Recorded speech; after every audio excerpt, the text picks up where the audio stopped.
തൃശൂരിൽ ആന ഇടഞ്ഞോടിയതിനെ തുടർന്ന് വാദ്യക്കാരനുൾപ്പെടെ 4 പേർക്ക് പരിക്ക്. കച്ചവടക്കാരുടെ സ്റ്റാളുകൾ ആന തകർത്തു. ലക്ഷങ്ങളുടെ നാശനഷ്ടം. കൈപ്പറമ്പ് പുത്തൂർ തിരുവാണിക്കാവ് അമ്പലത്തിൽ ഇന്ന് പുലർച്ചെയായിരുന്നു സംഭവം. ഇന്ന് പുലർച്ചെ 5:30ഓടെയാണ് ആന വിരണ്ടത്. ക്ഷേത്രത്തിലെ എഴുന്നള്ളിപ്പിനിടെ ശബരിനാഥ് എന്ന ആനയാണ് ഇടഞ്ഞോടി പരിഭ്രാന്തി സൃഷ്ടിച്ചത്. ആനയുടെ പരാക്രമം കണ്ട് ഭയന്ന് ഓടുന്നതിനിടെയാണ് 4 പേർക്ക് പരിക്കേറ്റത്.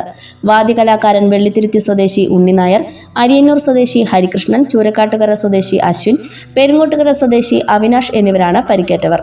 ഇവരെ കേച്ചേരി ആക്ട്സ് പ്രവർത്തകർ തൃശൂർ മെഡിക്കൽ കോളേജ് ആശുപത്രിയിൽ പ്രവേശിപ്പിച്ചു.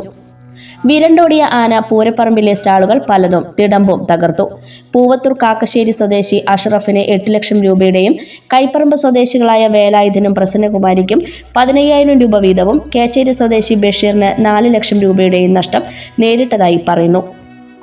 It gives me immense pleasure to express my appreciation for the invaluable experiences my child has encountered at Holy Grace Academy, especially the influence of Manipuri teachers.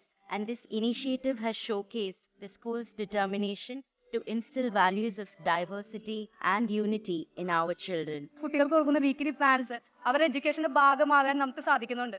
Weekend ആയിട്ട് നമുക്ക് തരുന്ന ഈ weekly പ്ലാൻസിലൂടെ കുട്ടികളുടെ stress ഒത്തിരി കുറയ്ക്കാനായിട്ട് സാധിക്കും. അവരുടെ അക്കാദമിക് ഇയറിലേക്ക് കൂടുതലായിട്ട് കോൺസെൻട്രേറ്റ് ചെയ്യാനായിട്ട് സാധിക്കും.